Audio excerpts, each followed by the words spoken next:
Abbasid वंश, Abbasid dynasty के समय में हमने देखा कि जब तक अब्बासिद धर्म और राजनीति को कंट्रोल में रखा, तब तक अब्बासिद के अंडर में इनके गवर्नर्स डिफरेंट एरियाज में रूल करता रहा खलीफा के नाम पर।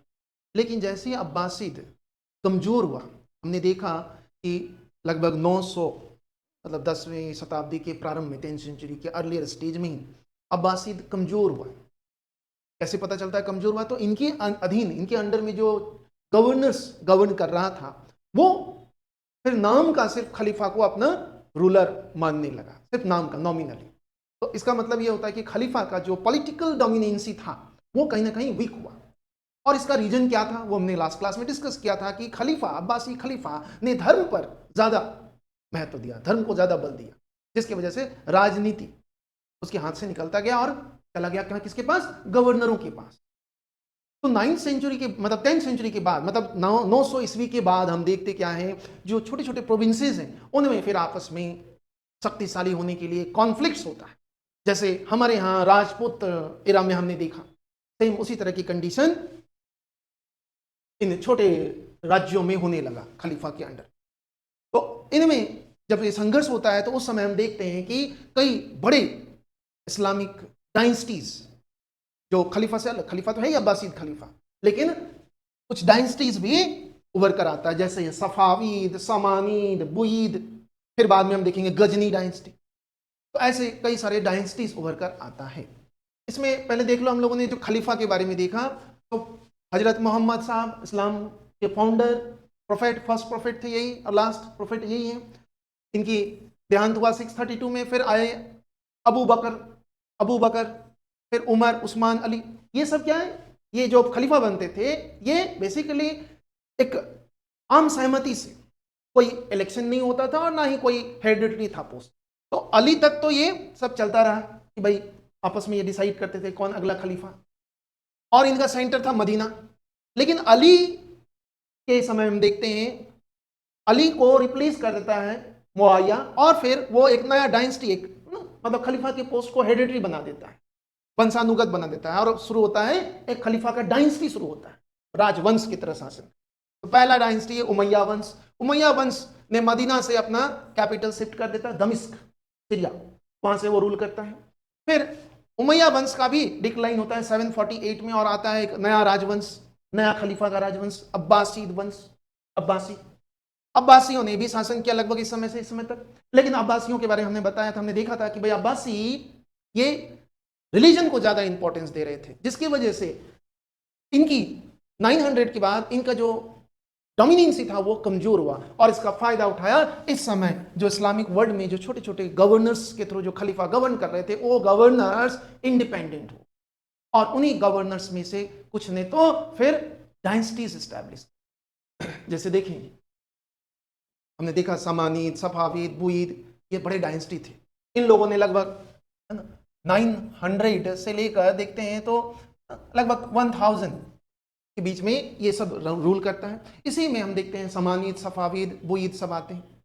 इसमें एक डायनेस्टी है समानीद डायनेस्टी। देखो समानीद डायनेस्टी का बहुत बड़े एरिया में गवर्न। समानीद ये एम्बिशियस भी था, समानीद डायनेस्टी के रूलर्स।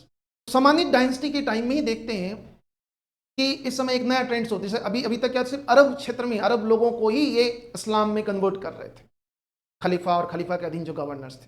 लेकिन समानीद के टाइम में देखते हैं कि ऊपर क्या है, टर्क्स, टर्की। तो टर्की के लोगों को भी, टर्क्स को भी वो खरीद रहा था एज ए स्लैब, गुलाम, और उसको अपने ऑफिसर्स, आर्मी बेसिकली वो रिक्रूट कर रहा था। क्यों? देखो जो टर्क्स थे इनके बारे में पहले नहीं पता कि ये कौन थे। इस्लाम को जब अडॉप्ट किया था उससे पहले बहुत सारे बुक्स में मिलता है कि ये तो बुद्धिस्ट को फॉलो करते थे, महायानी को, लेकिन ऐसे कुछ एग्जैक्टली कुछ पता नहीं है कि वो टर्क्स कौन था। लेकिन इन लोगों को टर्क्स की जरूरत पड़ी। क्यों? क्योंकि टर्क्स के पास अच्छे घोड़े थे और वो मिलिट्री एक्सरसाइज में भी बहुत कॉम्पिटेंट था। इसलिए इन लोगों ने टर्क्स को गुलाम बनाकर अपनी सेना में रखा। उनके पास घोड़े भी अच्छे थे। तो इसी समय हम देखते हैं कि बहुत सारे टर्क्स इस्लाम में कन्वर्ट हो रहा है। ठीक। तो समानीद डायनेस्टी एक बहुत बड़े एरिया में, समानीद डायनेस्टी के समय में ही देखते हैं समानीद के समय में ही हम देखते हैं कि इस समय समानिद ने एक टाक गुलाम को खरीदा था, अल्पतगीन। ये एक टाक गुलाम था, अल्पतगीन। ठीक, इसको फिर चीफ कमांडर भी अपॉइंट कर दिया सेनापति समानिद रूलर्स ने, समानिद डायनेस्टी ने। अल्पतगीन धीरे धीरे पावरफुल बन गया, ये भी अपने राजा, अपने सुल्तान, अपने शासक के तरह नकल करने लगा, और उसी तरह से ये फिर फाइनली अल्पतगीन ने 961 में एक इंडिपेंडेंट डायनेस्टी एस्टैब्लिश कर दिया। कौन से एरिया में? ये गजनी वाले एरिया में। इसने अल्पतगीन ने, और इसकी जो डायनेस्टी है उसको बोलते हैं यामीनी डायनेस्टी, यामीनी वंश, यामीनी। अल्पतगीन इस डायनेस्टी के फाउंडर, यामीनी डायनेस्टी। और ये कहां रूल कर रहा है? गजनी एरिया। तो गजनी, यामीनी, अल्पतगीन किससे सेपरेट हुआ? समानिद डायनेस्टी से। ये ध्यान रखना है, समानिद से ही पृथक होकर एक सेपरेट डायनेस्टी बनाया। किसने? अल्पतगीन ने। उसके डायनेस्टी का नाम यामीनी डायनेस्टी। अल्पतगीन ने काफी टाइम तक रूल किया, लगभग 962 टू 977 तक अल्पतगीन गजनी में यामीनी डायनेस्टी को सर्व किया। फिर अल्पतगीन के बाद, अभी तक देखो इंडिया का कोई मतलब नहीं, इंडिया से कोई कनेक्शन नहीं, लेकिन अल्पतगीन के बाद इसका जो नेक्स्ट रूलर बना, इसी का गुलाम, अल्पतगीन का ही गुलाम शासक बना। देखो ये ध्यान रखना, जैसे हिंदू राजाओं के हमने देखा भाई, राजा के मरने के बाद राजा का बेटा बनता था, लेकिन इस्लाम में ऐसा नहीं था। वहां तो सक्सेसर का कोई रूल ही नहीं था। तो जो पावर, जिसके पास पावर होगा वही थ्रोन को कैप्चर करेगा। तो अल्पतगीन के बाद इसी का गुलाम सुबुक्तगीन अगला शासक बना। सुबुक्तगीन, यामीनी डायनेस्टी का रूलर सुबुक्तगीन इसने भी काफी समय तक रूल किया, 977 टू 998 सुबुक्तगीन। इसी के समय में हम देखते हैं गजनी वालों ने फर्स्ट टाइम, कह सकते हो कि जो इंडियन टेरिटरी था इस समय हम देखें तो इंडियन टेरिटरी अफगानिस्तान तक था, इंडिया की नहीं कह सकते, हाँ, कि हिंदू रूलर्स की टेरिटरी अफगानिस्तान तक था। इस समय अफगानिस्तान वाले एरिया में एक हिंदू डायनेस्टी, हिंदू शाही डायनेस्टी रूल कर रहा था। शाही डायनेस्टी या हिंदू शाही डायनेस्टी, मतलब अफगानिस्तान तक हिंदुओं का ही शासन था इस समय। तो सुबुक्तगीन, इसने, ये पहला इस्लामिक रूलर है जिसने, एक तो अरबी आक्रमण देखा था हमने, ये तो टर्क्स हैं, इसने पहली बार फर्स्ट टर्क्स जिसने इंडियन रूलर्स पर अटैक किया था वो यही है, सुबुक्तगीन, जिसने शाही डायनेस्टी, है ना, शाही डायनेस्टी, शाही या हिंदू शाही डायनेस्टी बोलते हैं इसको, और इस डायनेस्टी का जो एरिया, टेरिटरी था वो अफगानिस्तान और आज का पाकिस्तान वाला एरिया, इसी के विरुद्ध आक्रमण किया था। और यहां राजा था जयपाल, जयपाल, जयपाल, हिंदू शाही डायनेस्टी। देखो इस टाइम, है ना, जैसे ये वाला एरिया अफगानिस्तान है, ये इंडिया का ही टेरिटरी। तो इस एरिया में हिंदू शाही डायनेस्टी, तो काबुल, पेशावर, मुल्तान, यहाँ हिंदू शाही डायनेस्टी मतलब जयपाल का रूल। इस टाइम देखो तो सुबुक्तगीन को काफी स्ट्रगल करना पड़ रहा था। क्यों? क्योंकि सुबुक्तगीन के आसपास भी बहुत सारे, है ना, इधर भी अरबी रूलर्स था, इधर भी इस्लामिक रूलर्स था, इनके साथ स्ट्रगल करना। इस समय गजनी सुबुक्तगीन को रोकने के लिए इसने हिंदू शाही डायनेस्टी का सपोर्ट लिया। मतलब इस समय गजनी के आक्रमण को रोकने के लिए इधर वाले रूलर्स और हिंदू शाही डायनेस्टी तीनों ने मिलकर, देखो यहाँ हिंदू मुसलमान का कोई कंसेप्ट ही नहीं है, बस अपने अपने राज्य की रक्षा की बात कर, ठीक है, यहाँ मुस्लिम रूलर है, यहाँ मुस्लिम रूलर है, यहाँ हिंदू रूलर है। सुबुक्तगीन को काफी परेशान किया इन रूलर्स ने, इसमें हिंदू शाही डायनेस्टी। फाइनली सुबुक्तगीन जो गजनी में रूल कर रहा था, उसने 1 बाय 1 इन सबको डिफीट किया और फिर हिंदू शाही डायनेस्टी पर भी अटैक किया। जो फर्स्ट इसका अटैक था हिंदू शाही डायनेस्टी के अगेंस्ट में, फर्स्ट इन्वेजन, वो 986 ईस्वी में था। उसके बाद तो फिर बार बार हिंदूशाही डायनेस्टी को टक्स का आक्रमण को झेलना पड़ा। और जैसे जैसे टक्स आक्रमण हो रहा था, जयपाल अपने एरिया को धीरे धीरे इस तरफ एक्सटेंशन कर रहा था, और जो वेस्टर्न पार्ट है, काबुल वाला एरिया, उधर वाले एरिया को वो छोड़ रहा था। छोड़ क्यों रहा था? क्योंकि गजनी अपना एक्सटेंशन कर रहा था। कौन गज? सुबुक्तगीन।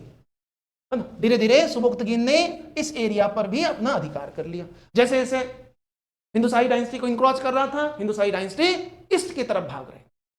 बाद में पहले तो इनकी राजधानी, इनकी जो कैपिटल था वो था वाहिंद, वाहिंद जिसको आज पेशावर कहते हैं, है ना, पेशावर के आसपास, है ना, पेशावर। बाद में हिंदूशाही डायनेस्टी ने लाहौर, लाहौर इधर है, लाहौर पर, लाहौर को अपना कैपिटल बना। मतलब हिंदूशाही डायनेस्टी को पूर्व की तरफ, ईस्ट की तरफ मूव ऑन करना पड़ रहा था। क्यों? क्योंकि गजनी अंपायर्स वाले इनको धक्का दिया। हिंदूशाही डायनेस्टी ने बाद में, है ना, लाहौर, फिर हिमाचल वाला एरिया, कांगड़ा वाला एरिया को भी कैप्चर, वहां गवर्न। इस बीच सुबुक्तगीन ने जयपाल को कई बार डिफीट किया। जयपाल ने सुबुक्तगीन के खिलाफ एक अलाइज बनाया था, देखो मुस्लिम रूलर्स को साथ में मिला। क्यों? क्योंकि सुबुक्तगीन को रोकना था। लेकिन फाइनली सुबुक्तगीन उस अलाइज को डिफीट कर दिया और फाइनली जयपाल को भी डिफीट किया। जयपाल भी बार बार हारे और फाइनली जयपाल, कई बार जयपाल हारता था, कई बार जयपाल अपने आप को प्रोटेक्ट कर लेता था, बचा लेता था। और इस तरह से सुबुक्तगीन का इंडियन टेरिटरी को इंक्रोच करना। सुबुक्तगीन ने गजनी में रूल करते हुए इधर काबुल, कंधार वाले एरिया को कैप्चर कर लिया। मतलब अफगानिस्तान वाला एरिया सुबुक्तगीन ने एक तरह से कैप्चर। सुबुक्तगीन जब तक रहा तब तक वो कोशिश करता रहा, अफगानिस्तान तक ही उसका रूल था। लेकिन सुबुक्तगीन के बाद इसका सक्सेसर आया। सुबुक्तगीन का सक्सेसर बना कौन? महमूद, है ना, महमूद, जिसको हम लोग महमूद गजनी कहते हैं। महमूद गजनी और गजनवी, ठीक है। 998 में ये रूलर बना और लगभग 1030 तक ये रूल किया गजनी में। सुबुक्तगीन का सक्सेसर महमूद गजनी। महमूद गजनी बहुत ही एम्बिशियस रूलर था पूरे इस्लामिक वर्ल्ड में। महमूद गजनी वो पूरे इस्लामिक वर्ल्ड को रूल करने की कोशिश करता है। वो पूरे इस्लामिक जगत पर अपना डोमिनेंसी एस्टैब्लिश करने की कोशिश करता है। और इसके लिए उसको एक पावरफुल मिलिट्री चाहिए, उसके लिए धन चाहिए, शक्तिशाली सेना बनाने के लिए धन भी चाहिए। तो धन कहां से मिले? तो धन प्राप्त करने से के पर्पस से, मतलब लूट के उद्देश्य से, मतलब हमारे खजाना को लूटने के लिए उसने कई बार, महमूद गजनी ने कई बार अटैक किया। तो महमूद गजनी हमारा टॉपिक है आज का, महमूद गजनी। तो गजनी अंपायर काफी टाइम तक रूल किया। गजनी, महमूद गजनी ने, हम जानते हैं कि महमूद गजनी ने कई बार भारत को लूटा। फिर महमूद गजनी जब तक रहा तब तक गजनी अंपायर बहुत शक्तिशाली। लेकिन महमूद गजनी के मौत के बाद फिर गजनी साम्राज्य कमजोर हुआ और इस कमजोरी का फायदा उठाया फिर सल्जुक्स ने। सल्जुक, उसने फिर फाइनली गजनी को, गजनी अंपायर को रिप्लेस कर दिया और सल्जुक डायनेस्टी एस्टैब्लिश हुआ। फिर सल्जुक काफी टाइम तक रूल किया सल्जुक ने। फिर सल्जुक को भी बाद में रिप्लेस कर दिया किसने? ख्वारिज्म वालों ने, ख्वारिज्म डायनेस्टी ने। फिर बाद में ख्वारिज्म को भी रिप्लेस कर दिया था मंगोल्स ने। तो एक के बाद एक इस एरिया में बड़े बड़े डायनेस्टी आए और गए। जैसे अभी हमने देखा क्या कि समानीद, समानीद, फिर समानीद को रिप्लेस कर दिया गजनी ने, गजनी डायनेस्टी, यामिनी डायनेस्टी, गजनी वंश। फिर इसको सल्जुक रिप्लेस कर देगा, सल्जुक। फिर सल्जुक को कौन रिप्लेस करेगा? ख्वारिज्म। ये बात की बात है ना। फिर ख्वारिज्म को फाइनली मंगोल रिप्लेस कर दिया। एक के बाद एक अरब वर्ल्ड में, है ना, इस्लामिक वर्ल्ड में बड़े बड़े डायनेस्टी, पहले समानीद। फिर ये सब कब आया? जब खलीफा का डोमिनेंसी वीक हो, कमजोर हो। ठीक, ये इस टाइम देखोगे तो ये खलीफा सिर्फ नाम का रहा, सिर्फ नाम मात्र का खलीफा था। मतलब सिर्फ वो रिलीजियस हेड की तरह काम कर रहा था, पॉलिटिकल हेड का सिर्फ नॉमिनल पॉलिटिकल हेड। और इसके समय तो खलीफा का पोस्ट ही खत्म कर दिया। क्योंकि इसी मंगोल नेता था एक हलाकू खान, चंगेज का सक्सेसर, चंगेज खान का सक्सेसर हलाकू खान। इसी ने 1258 में बगदाद के खलीफा को मार दिया और इस तरह से खलीफा का पोस्ट ही, महत्व ही खत्म। तो ये तो एक सफाविद, गजनी, सल्जूक, ये 1 बाय 1 अरब वर्ल्ड में आया और गया भी। ठीक है, तो महमूद गजनी, महमूद गजनी ने भारत पर कई बार आक्रमण किया, भारत के लैंड पर। देखते हैं 1001 से लेकर 1027 तक इसने कुल 17 बार 17 टाइम्स आक्रमण किया था, 17 बार आक्रमण। इसमें से हम देखेंगे 1001 से लेकर 1015 तक सिर्फ वो इस टेरिटरी पर ही आक्रमण करता है, सिर्फ इधर, आगे नहीं जा पाता है, सिर्फ इस एरिया में। ठीक, जैसे मुल्तान है ना, हिंदू शाही डायनेस्टी को के अगेंस्ट में बार बार इन्वेजन करता है, मुल्तान, भटिंडा, पंजाब वाले रीजन में। लेकिन 1015 के बाद उसका आक्रमण भारत की मेन लैंड पर, मतलब यमुना नदी और गंगा नदी को भी क्रॉस कर जाता है ना, इस तरह। कब? 1015 के बाद, 1015 के बाद। तो इस बीच 17 बार वो आक्रमण करता है। ज्यादातर आक्रमण 1015 के बाद ही देखते हैं। हमारे जो नॉर्थ इंडियन स्टेट्स हैं, राजपूत राज्य हैं, उनके खिलाफ जो आक्रमण होता है 1015 के बाद। उससे पहले सिर्फ वो आज की लाहौर, पेशावर, मुल्तान, भटिंडा, इसी एरिया में। इस बीच वो एक बार यहां असफलता भी मिली थी। कहां असफलता मिली थी? तो कश्मीर में उसको सक्सेस नहीं मिला था। मतलब यूं कह सकते हैं कि महमूद गजनी ने जितनी बार अटैक किया, अटैक किस पर्पस से किया था? आप जानते हो, अटैक का पर्पस था सिर्फ लूट, सिर्फ धन लूटने के उद्देश्य से आया था। ऑल्दो उसका रिलीजियस और पॉलिटिकल मोटिव भी था, धार्मिक और राजनीतिक उद्देश्य भी था, लेकिन मुख्य उद्देश्य देखेंगे तो सिर्फ और सिर्फ लूट के पर्पस से आया था।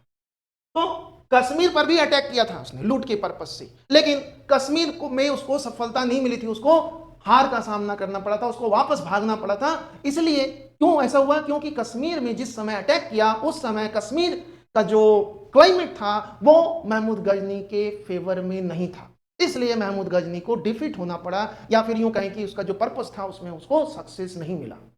ठीक है, तो कश्मीर में उसको पहली बार असफलता लगी थी हाथ। ठीक, उसके बाद तो फिर 1015 के बाद तो फिर यमुना नदी को भी क्रॉस किया और गंगा नदी को भी क्रॉस किया, और फिर तो है ना मथुरा, वृंदावन, है ना, कन्नौज, सब क्षेत्र पर। तो 17 बार जो ये अटैक किया था, इसमें से ध्यान रखना है 16 बार, फर्स्ट 16 टाइम्स जो है वो सिर्फ लूट के पर्पस से अटैक किया था। और इसमें सबसे इंटरेस्टिंग लूट हम देखेंगे सोमनाथ लूट। और जो लास्ट अटैक है 17th, जो 17वां आक्रमण है, वो 1027 में हुआ था। किसके अगेंस्ट में? तो पंजाब रीजन के अगेंस्ट में, पंजाब में जाटों के खिलाफ, वहां के जो खोखर ट्राइब्स थे उसके खिलाफ। क्योंकि इसने, देखो, मोहम्मद गौरी सिर्फ लूट के पर्पस से आया था, लेकिन उसने इस बीच केवल और केवल पंजाब, है ना, पंजाब पर अपना एक्सटेंशन किया था गजनी एम्पायर का, मतलब पंजाब पर अधिकार किया था। वो भी बहुत बाद में, कब? 1021-22 में पंजाब पर अधिकार किया था। तो पंजाब पर महमूद गजनी का डोमिनेंसी था, रूल था, शासन था। और वहां उसने 17वां आक्रमण किया था, मतलब उससे पहले आक्रमण भी किया था पंजाब पर, लेकिन लास्ट जो उसका इन्वेजन था वो पंजाब के ही अगेंस्ट में था। अपने ही डोमिनेंसी, अपने ही क्षेत्राधिकार में उसका आक्रमण हुआ था। क्यों हुआ होगा? तो उस क्षेत्र के लोग महमूद गजनी के खिलाफ रिवोल्ट कर दिया था। इसलिए महमूद गजनी का जो लास्ट अटैक है पंजाब के अगेंस्ट में, वो लूट के पर्पस से नहीं, बल्कि एडमिनिस्ट्रेटिव, पॉलिटिकल पर्पस था उसका, राजनीतिक उद्देश्य को फिर से सप्रेस कर, पंजाब को फिर से कॉन्कर। तो 16 बार इसने लूट किया था। फर्स्ट टाइम जो लूट किया था वो किसके अगेंस्ट में? वही जो सबसे पहले आएगा अफगानिस्तान वाले रीजन में, मतलब हिंदू शाही डायनेस्टी के अगेंस्ट में। तो महमूद गजनी, महमूद गजनी, देखो, महमूद गजनी ने सबसे पहले अटैक किया किसके अगेंस्ट में? तो जयपाल। जयपाल कहां का राजा था? वही हिंदू शाही डायनेस्टी, हिंदू शाही डायनेस्टी या शाही डायनेस्टी बोलते हैं, हिंदुशाही वंश के राजा था जयपाल। जयपाल इससे पहले महमूद गजनी से पहले जो रूलर था गजनी का सुबुक्तगीन का भी आक्रमण झेल चुका था कई बार। अब महमूद गजनी किस लिए आया? तो महमूद गजनी को इस्लामिक वर्ल्ड में रूल करना था, उसके लिए सेना चाहिए था। सेना कहां से आएगा? धन से आएगा। तो धन प्राप्त करने के पर्पज से उसने आक्रमण। जयपाल फिर से परास्त हो गया, महमूद गजनी से भी परास्त हो गया। फाइनली इतने हार गए कि इसको है ना इतना लज्जित महसूस हुआ, कहते हैं कि अग्नि में कूदकर, है ना, अग्नि में कूदकर आत्महत्या कर लिया, आत्महत्या कर। ठीक है, तो इसके बाद इसका सक्सेसर आया आनंदपाल। आनंदपाल, महमूद गजनी ने इसके खिलाफ भी आक्रमण किया कई बार। आनंदपाल, देखो ये लोग जब जब भी हमारे यहाँ विदेशी आक्रमणकारी आए इस समय, तब तब हमारे दूसरे जो राजा होते थे, दूसरे जो राजपूत राजा होते थे, वो बैठकर देखते थे, क्योंकि वो बस आपस में दुश्मन थे, इसलिए उस पर कोई विपदा आ गई, आपदा आ गया, तो दूसरे राज्य जो हैं वो उनको कोई किसी तरह का मदद नहीं करता। लेकिन आनंदपाल पर जब अटैक बार बार हो रहा था, तो आनंदपाल ने एक संघ बनाया था महमूद गजनी टर्क्स के आक्रमण को रोकने के लिए। इस संघ में कई राजपूत, जैसे चंदेल राजा था, है ना, परमार राजा भी इसके साथ थे। लेकिन तब भी आनंदपाल महमूद गजनी को रोक नहीं पाया। आनंदपाल तब भी परास्त हुआ कई बार। जब जब आनंदपाल हारते थे, आनंदपाल को बहुत सारा पैसा देना पड़ता था, कर देना पड़ता था महमूद गजनी को। फिर महमूद गजनी वो धन लेकर चला जाता। ठीक है, लेकिन महमूद गजनी की जो लालच है वो बढ़ता है, कैसे टैक्स कर से हमें क्या मिलेगा। फिर इस बीच महमूद गजनी को समझ में आया, सुनने में आया कि भाई इनके राज्य के अंदर जो मंदिर है वहां खजाना है, धन बहुत ज्यादा है, तो चलो उन पर आक्रमण। तो लेकिन ये महमूद गजनी शुरू के जो 15 साल हैं वो इन्हीं के साथ लड़ता रहा, पंजाब क्षेत्र में ही वो एक्टिव रहा। 1015 से हम देखते हैं कि वो मेनलैंड में आता है और फिर एक के बाद एक सभी राजाओं को वो परास्त करता है। इस समय जैसे कन्नौज में गुर्जर प्रतिहार, हम जानते हैं कि यह त्रिपक्षीय संघर्ष की वजह से इतना कमजोर हो गया था कि इसी के सामंत धीरे धीरे स्वतंत्र होने लगे। चाहे चौहान देखो, परमार देखो, चालुक्य, सब स्वतंत्र होने लगा था, ये कमजोर हो चुका था। तो इसी समय महमूद गजनी का आक्रमण होता है। और इस समय महमूद गजनी के समय जो देखते हैं राजा है गुर्जर प्रतिहार, राज्यपाल, है ना, जब महमूद गजनी इस पर आक्रमण करता है, गुर्जर प्रतिहार कहाँ है? कन्नौज, ध्यान रखना है, भूलना नहीं है पुराने वाले क्लास, कन्नौज। ठीक है, तो कन्नौज पर जब आक्रमण करता है महमूद गजनी, तो ये राज्यपाल भाग खड़ा होता है और फाइनली सरेंडर कर देता है in front of Mahmud Ghazni. Kannauj पर भी आक्रमण, यहां से भी लूट कर ले जाता है, अधिकार नहीं करता है। जैसे कन्नौज के राजा को डिफीट किया, बस डिफीट करने के बाद उससे धन लिया, धन दो तुम शासन कर। इस राज्यपाल का क्या हुआ था हम जानते हैं। चंदेल राजा परमार्दी देव ने उसको पनिश किया था, तुमने कैसे सरेंडर कर दिया, मार दिया था राज्यपाल को। तो इस तरह से देखें तो 1 बाय 1 सारे स्टेट्स को वो डिफीट करता है, उससे धन लेता है। इस बीच है ना, ये कब शुरू होता है? 1015 के बाद, उससे पहले नहीं। उससे पहले तो देखें तो वो पंजाब वाले एरिया में ही एक्टिव है। 1015 से वो मेनलैंड में आता है, कन्नौज और है ना दूसरे स्टेट्स, चंदेल। फिर इसी समय देखेंगे वो 1019 में वो चंदेला, है ना, चंदेला डायनेस्टी के खिलाफ भी आक्रमण करता है। यहाँ चंदेला से उसको काफी चुनौती मिलता है। चंदेल शासक परमार्दी देव, जिसको काफी महमूद गजनी को काफी चुनौती देता है। कहते हैं कि इसमें भी महमूद गजनी को काफी पापड़ बेलना पड़ता है। फाइनली महमूद गजनी जब जीत नहीं पाता है, तो कहते हैं कि दोनों के बीच एक संधि होती है। इस संधि से यह होता है कि चंदेल शासक को महमूद गजनी को काफी धन देना पड़ता है, मतलब महमूद गजनी काफी धन लेकर जाता है। हारता तो नहीं है चंदेल राजा, लेकिन चंदेलों को बाध्य करता है, एक तरह से कंपेल करता है कि भाई हमें धन दो। चंदेला का रूल, मालवारी, ग्वालियर, बाकी जितने भी स्टेट्स 1021 में ये पंजाब पर डायरेक्टली कैप्चर कर लेता है। पंजाब को हमने देखा भी, पंजाब पर सिर्फ अधिकार कर लिया। फिर फाइनली जो सबसे इंटरेस्टिंग और सबसे जो महत्वपूर्ण, जो सबसे विवादित जो आक्रमण था महमूद गजनी का, वो था 1025-26 में, है ना, जो इसका लास्ट इन्वेजन था पर्पस ऑफ लूट, 16वां आक्रमण। कहां था? सोमनाथ पर आक्रमण। ये राजस्थान होते हुए महमूद गजनी जो सोमनाथ पर आक्रमण किया था, है ना, चालुक्य डायनेस्टी पर, गुजरात पर आक्रमण किया था, वो राजस्थान होते हुए ही सोमनाथ पहुंचा था। सोचो, राजस्थान होते हुए गया और राजस्थान के रूलर्स रोक नहीं पाए। क्यों? क्योंकि ये भी आपस में लड़ते रहते थे। इसलिए जब कभी उस पर्टिकुलर राज्य पर अटैक होता था तो उसे वही राज्य की जिम्मेदारी थी कि उसको भगाओ। अदर जो स्टेट्स था, दूसरे जो राजपूत राज्य थे, वो तमाशा देखते। सोमनाथ गुजरात पर आक्रमण किया। जब गुजरात पर आक्रमण किया तो इस समय गुजरात का शासक, सोलंकी शासक अनिलवाड़ के चालुक्य भाग गया। भीम प्रथम, इस समय राजा कौन था? भीम प्रथम। ये तो अपना राज्य ही, राजधानी छोड़कर, अनिलवाड़ छोड़कर भाग गया, उधर साउथ दक्षिण गुजरात की तरफ चला गया। इनके राज्य को लूटता हुआ वो पहुंचा सोमनाथ। सोमनाथ में खूब सारा धन था। देखो इस समय देखें तो मंदिर धन का बहुत बड़ा एक सेंटर हुआ करता। इसका रीजन क्या था? तो पहला कि भाई एक तरह से देखो तो इस समय भारतीयों में तार्किकता की कमी थी।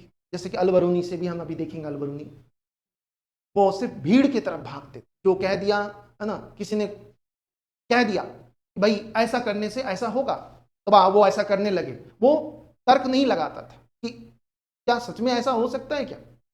जैसे आज आपको किसी ने कहा कि भाई आप, है ना, कि पढ़ाई मत करो, सिर्फ इस मंत्र का जाप करो तो आप बन जाओगे आईएएस ऑफिसर। क्या आप ऐसा करोगे? नहीं करेंगे ना, क्योंकि आज ऐसा नहीं। लेकिन उस समय ऐसा था।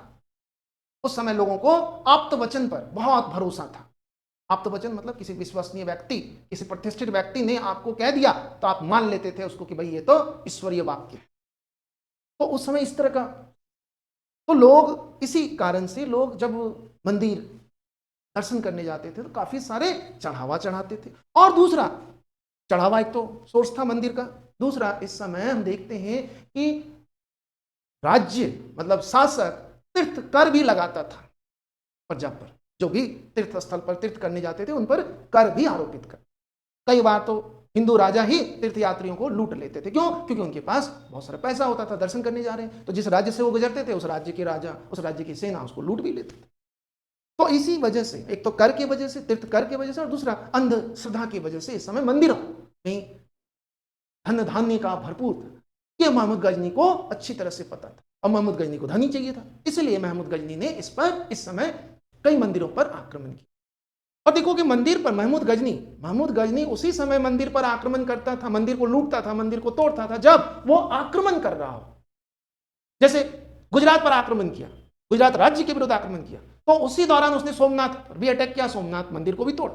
लेकिन ऐसा नहीं कि शांति के समय में, जब पीस टाइम चल रहा है, जब वो आक्रमण नहीं कर रहा है किसी के विरुद्ध, तब भी वो किसी मंदिर को तोड़े जा रहा है, ऐसा नहीं किया। तो मतलब ये होता है कि महमूद गजनी मंदिर को तोड़ने का एक तो पर्पस था धन, दूसरा कि अपने सैनिकों में एक वो उत्साह जगाना कि भाई, है ना, हम देखो धर्म के विरुद्ध भी काम, हमारे धर्म के खिलाफ, मतलब हम अपने धर्म की रक्षा के लिए दूसरे धर्म, है ना, जो काफिर हैं उन पर भी अटैक कर रहे हैं, इस दिखाना राजनीतिक पर्पस था। हम देखेंगे कि महमूद गजनी को जैसे कि बुद्ध सिकन कहते हैं, मूर्ति भंजक, आइडल डिस्ट्रॉयर कहते हैं, ठीक है। वो एक्चुअली में वो मूर्तियों को तोड़कर ले जाते, तो वो खलीफा को खुश करने के लिए, वो इस्लामिक उलेमा को खुश करने के, खलीफा को खुश करेंगे तो खलीफा उसको ओहदा देगा एक स्वतंत्र राजा के रूप में, और दिया भी। देखते हैं कि पहला सुल्तान इस्लामिक वर्ल्ड का महमूद गजनी, जिसको अब्बासीद खलीफा, है ना, बगदादी खलीफा, अब कादिर, है ना, ध्यान रखना है, महमूद गजनी को सुल्तान की उपाधि, पहला इस्लामिक रूलर है जिसको सुल्तान की उपाधि मिली थी। और किसने दिया था? तो खलीफा कादिर ने इसको यह उपाधि दिया था। क्यों? इससे प्रसन्न होकर, इससे खुश होकर कि वाह, तुम तो इस्लामिक धर्म के, इस्लाम धर्म के सबसे बड़े रक्षक हो। कैसे भाई? तो वो दिखाता था कि देखो हमने काफिरों के मंदिरों को तोड़ दिया, काफिरों की मूर्तियों को तोड़ दिया। मेन पर्पस उसका था लूट, आर्थिक, लेकिन राजनीतिक और धार्मिक भी कह सकते हैं रहा होगा, क्योंकि उसको इस्लामिक रिलीजियस प्रिस्ट के सामने हीरो बनना था, ठीक है, उसको सुल्तान बनना था। देखो फाइनली सुल्तान की उपाधि मिली महमूद गजनी को, पहला इस्लामिक रूलर है जिसको सुल्तान की उपाधि दी गई। तो सोमनाथ पर अटैक हुआ, सोमनाथ को लूटा, मंदिर को तोड़ दिया, मूर्तियों को तोड़ दिया, ले गया, मूर्ति भी तोड़ कर ले गए थे, ले गया वो वहां कहते हैं कसाईयों में बांट दिया ताकि लगे लोगों को देखो। तो जितने भी शासक होते हैं, चाहे वो इस्लामिक शासक हो कोई भी, वो जब भी इस तरह के धर्म को, किसी भी समुदाय के धर्म को आहत पहुंचाता है तो उसका पर्पस समझो, उसका पर्पस वो धार्मिक व्यक्ति नहीं, वो तो पक्के राजनीतिक व्यक्ति, वो तो सिर्फ दिखाने के लिए कि देखो हम, और सपोर्ट पाने के लिए, सैनिकों का सपोर्ट पाना चाहता था, इसलिए भी उसने। तो धर्म का इस्तेमाल शासक वर्ग अपने उल्लू सीधा करने के लिए करते हैं, अपने राजनीतिक उद्देश्यों के लिए वो धर्म का इस्तेमाल करता है। आज भी हम देखेंगे हमारे यहां भी या विश्व में भी देखें तो आज भी जहां भी अशिक्षा का बहुत ज्यादा बोलबाला है, जहां वो आप्त वचन वाला सिस्टम ज्यादा है, आप्त वचन उसको कहते हैं कि कोई विश्वसनीय व्यक्ति ने आपको कुछ कह दिया तो आप मान लिए। तो ऐसे परिस्थिति में ठीक है क्या होता है कि शासक को समझ में आता है कि लोगों को बेवकूफ बनाया जा सकता है धर्म के नाम, क्योंकि वो अपना तर्क शक्ति, अपनी रैशनल पावर का इस्तेमाल नहीं कर रहा है, तो उस समय वो धर्म के नाम पर सत्ता पर बने रहना चाहता है और इस तरह से क्या करता है, धर्म का धज्जियां उड़ा। तो कोई भी हो, चाहे वो मोनार्की के टाइम में हो, चाहे आज के डेमोक्रेटिक टाइम में, समझ जाओ कि अगर कोई शासक, कोई प्राइम मिनिस्टर, कोई प्रेसिडेंट अगर धर्म का इस्तेमाल कर रहा है लोकप्रियता प्राप्त करने के लिए या पब्लिक को पोलराइज करने के लिए, तो वो अपने मकसद को पूरा कर रहा है, ना कि आपके धर्म का रक्षक है। ये समझ में आना, लेकिन यह समझ उनमें नहीं आता है जो अशिक्षित, जिनमें तर्क शक्ति नहीं है, जो सिर्फ भीड़ को फॉलो करता है, भीड़ जिधर जा रहा है उधर हम भी जा रहे हैं। तो ऐसे भीड़ से हमें बचना चाहिए। तो सोमनाथ पर 16वां आक्रमण किया था। हमने पिछले क्लास में चालुक्यों के संदर्भ में देख लिया था कि सोमनाथ पर किस तरह से आक्रमण किया, इस पर ज्यादा हमें बात करने की आवश्यकता नहीं है। सोमनाथ इसका लास्ट इन्वेजन था फॉर द पर्पस ऑफ लूट, ठीक है। ऐसे उसका लास्ट आक्रमण जो 17वां आक्रमण है वो पंजाब के विरुद्ध था और यहाँ लूट के पर्पस से नहीं था यह आक्रमण विद्रोह को कुचलने के लिए था, क्योंकि पंजाब पर तो पहले ही अधिकार कर लिया था, है ना, जैसे कि मैंने बताया पंजाब पर 1021 में ही अधिकार कर। तो महमूद गजनी के बारे में हमें जानकारी कैसे मिलती है? तो महमूद गजनी के दरबार में, है ना, महमूद गजनी के दरबार में कई सारे विद्वान रहते थे।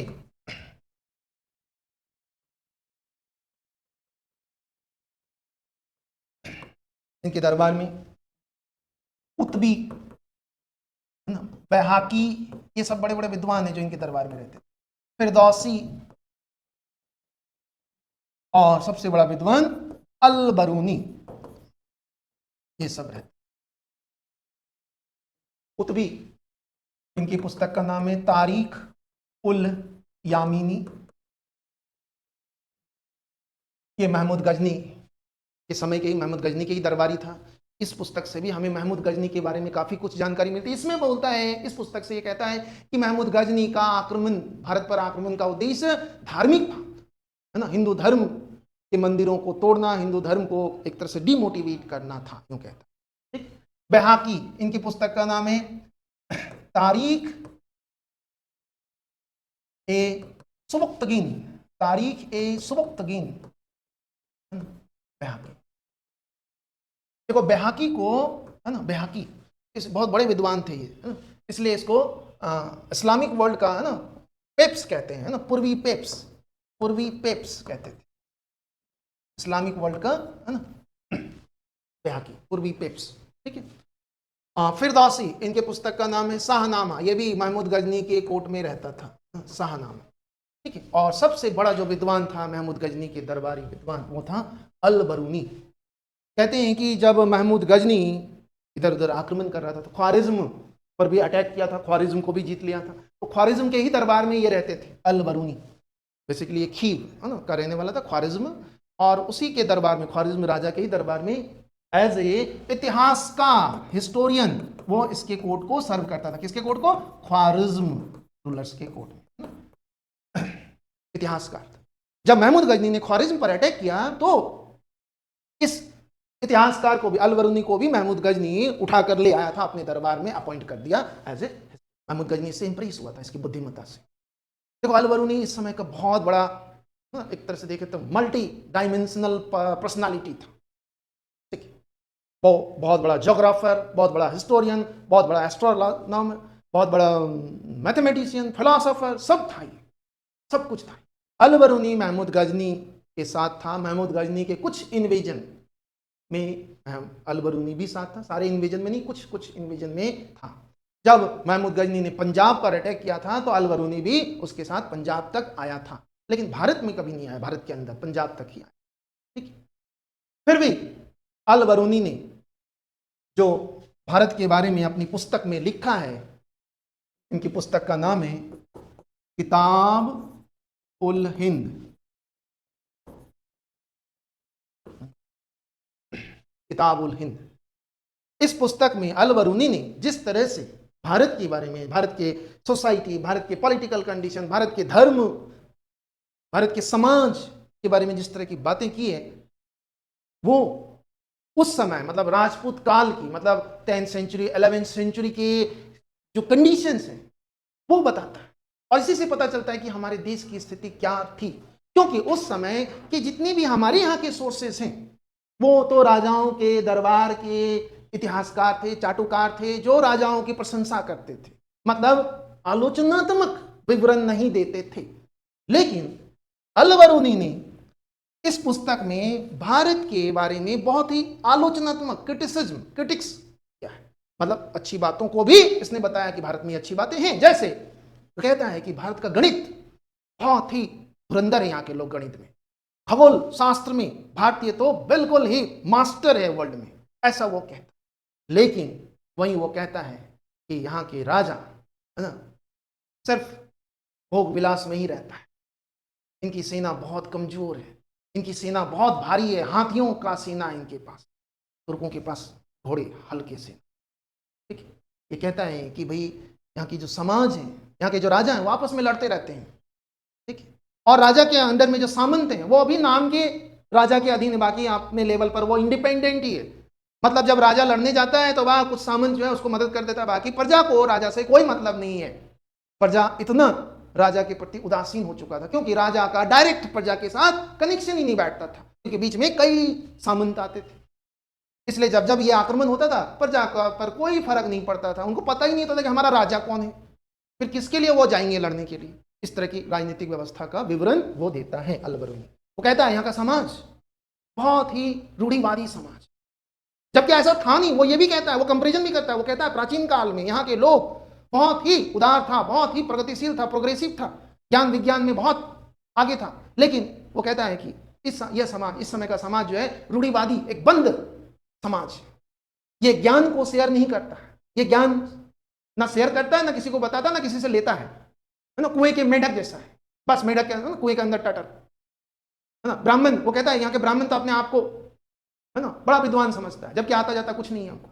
वो कहता है कि यहाँ के लोग समझते हैं कि हमारा देश से बड़ा कोई देश नहीं है संसार में, हमारे राजा से शक्तिशाली कोई राजा नहीं है, हमारे ज्ञान से बड़ा कोई ज्ञान नहीं है विश्व में। इस तरह की बात कर, सही में ऐसा रहा होगा तभी तो हम पर एक मुट्ठी भर सेना आता है और हम पर आक्रमण करता है, हम पर राज करता है, बहुत ही बढ़िया से।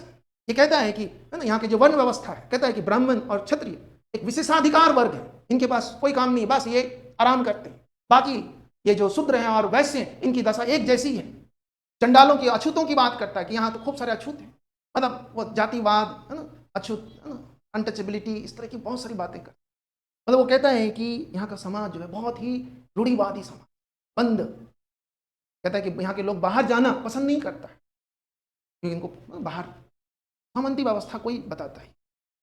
सामंत जो सामंत है वो नहीं चाहता है कि प्रजा कहीं बाहर जाए और फिर उनका पोल खुल जाए, इसलिए वो कहता है कि यहाँ के लोग बाहर जाना ही पसंद, समुद्र पार जाना पाप माना जाए। हिंदू धर्म में ये था, आधुनिक काल तक था, अंग्रेजों के आने के बाद हम प्रोग्रेसिव हुए। तो अल बरूनी ने काफी कुछ बताया अपने, इसलिए इस पुस्तक को कई विद्वान कहते हैं कि ये तो है ना इतना इंपॉर्टेंट बुक है, तो इसको द बुक ऑफ इंडिया कहता है कि ये तो है ना इंडिया के बारे में इतना डिटेल, इतना क्रिटिक्स डिस्क्रिप्शन, और किसी भी मतलब हमें अगर 11th सेंचुरी 12th सेंचुरी के सोसाइटी, यहाँ के रिलीजन, यहाँ के पॉलिटिक्स सिस्टम जानना है तो सबसे बढ़िया सोर्स है। जबकि ये भारत कभी आया नहीं, भारत के अंदर कभी नहीं आया, लेकिन तब भी इसने भारत के बारे में बहुत अच्छे। तो ये 4 बड़े स्कॉलर्स थे महमूद गजनी के कोर्ट में। इससे हमें उस समय के बारे में पता चलता है। ठीक है, तो महमूद गजनी की डेथ हो गई। महमूद गजनी जब तक रहा तब तक गजनी एम्पायर बहुत बड़े एरिया में फैल गया था, मतलब बहुत बड़ा एक एम्पायर बनाया था। लेकिन गजनी की मौत के बाद, महमूद गजनी की मृत्यु के बाद देखते हैं क्या कि गजनी साम्राज्य का, गजनी एम्पायर का डिक्लाइन शुरू हो जाता है। महमूद गजनी के बाद इसका पुत्र मसूद है ना, अगला महमूद गजनी के बाद इसका सक्सेसर बनता मसूद। मसूद के समय तक भी चलता रहता है, लेकिन मसूद के बाद देखते हैं धीरे धीरे डिक्लाइन। महमूद गजनी के सेना में देखेंगे, इनके सेना में है ना कई सारे हिंदू अधिकारी भी थे। हमें ऐसे जानकारी मिलती है अलबरूनी की पुस्तक। महमूद गजनी ने भारत आक्रमण के दौरान कई सारे हिंदुओं को अपने दरबार में ले गए, वहां उनको अलग से है ना, इनके लिए, हिंदुओं के लिए एक अलग कॉलोनी बनाया वहां, और वहां उनको रखते। इनके दरबार में, इनकी सेना में तिलक है ना, सेवंद राय जैसे बड़े सेनापति इनको सर्व किया है। किसको? महमूद गजनी को।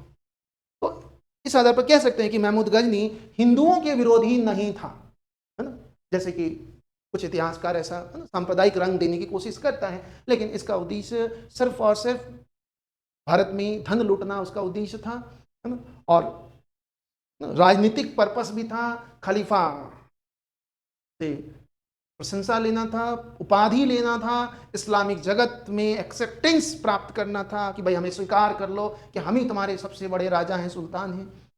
तो महमूद गजनी के बाद है ना गजनी का सक्सेसर बना महमूद गजनी का पुत्र मसूद। फिर मसूद के बाद हम देखते हैं गजनी साम्राज्य का डिक्लाइन हो जाता है, लेकिन जैसे तैसे ये गजनी साम्राज्य 1186 तक चलता रहता है, जब तक शिहाबुद्दीन मोहम्मद गौरी नहीं आ जाता। शिहाबुद्दीन मोहम्मद गौरी तो गजनी को इसका खुद उसी क्षेत्र पर, गजनी पर। तो अब हम देखेंगे मोहम्मद गौरी। देखो महमूद गजनी का भारत पर आक्रमण से उस समय देखें तो, मैं अब देखो कि महमूद गजनी ने सिर्फ लूट के पर्पज से, अपने साम्राज्य विस्तार के पर्पज से नहीं आया था, लेकिन महमूद गजनी के इन आक्रमणों ने बाद के तुर्क आक्रमणकारियों का बिल्कुल रास्ता साफ कर दिया, मार्ग प्रशस्त कर दिया। ठीक, आप देखोगे महमूद गजनी है ना 1027 में लास्ट इन्वेजन है, उसके बाद फिर अगला इन्वेजन होता है 1175 में, मतलब लगभग 150 साल का गैप है महमूद गजनी और मोहम्मद गौरी के बीच में।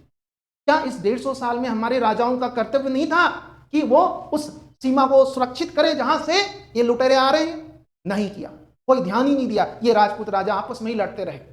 अगर इन 150 सालों में जैसे चौहान है, चालुक्य है, परमार है, चंदेला, इन सब ने मिलकर अगर उस सीमा को सुरक्षित कर दिया होता तो शायद मोहम्मद गौरी और तुर्कों को एक तरह से बता दिया कि भैया महमूद गजनी ने खूब धन लूट कर लाया था, तो आप भी जाओ। तो बस तुर्क प्रयास करता रहा, फाइनली आया और लूटा ही नहीं इस बार। तो अब जो आएगा वो तो यहाँ अपने आप को एस्टैब्लिश करे। एक तो ये प्रभाव पड़ा मोहम्मद गजनी का भारत में आने से, तुर्कों का रास्ता साफ कर दिया भारत में स्थापित, मतलब भारत को अपनी वर्चस्व, भारत में तुर्क राज्य की स्थापना। दूसरा, ज्ञान विज्ञान का आदान प्रदान भी हुआ। महमूद गजनी जब बार बार आक्रमण कर रहा था तो बड़े विद्वान लोग आए, इस्लामिक स्कॉलर्स, यहाँ के स्कॉलर्स भी गए, इस तरह से काफ़ी एक्सचेंज हुआ ज्ञान विज्ञान का। जैसे हमारे गणित है ना, हमारे ब्रह्मगुप्त जो थे बड़े विद्वान, जो खगोलविद और गणितज्ञ थे, जिन्होंने खंड खाद्य ब्रह्मस्फुट सिद्धांत, इनका अरबी में अनुवाद किया इसी समय। राजनीतिक सामाजिक भी इम्पैक्ट पड़ा, लेकिन सबसे बड़ा जो इम्पैक्ट था वो था तुर्क आक्रमणकारियों का रास्ता क्लियर कर दिया महमूद गजनी कि जाओ बेटा, समृद्ध है वहाँ लूटो जाकर, वहाँ रूल करो जाकर। तो महमूद गजनी का ये आक्रमण।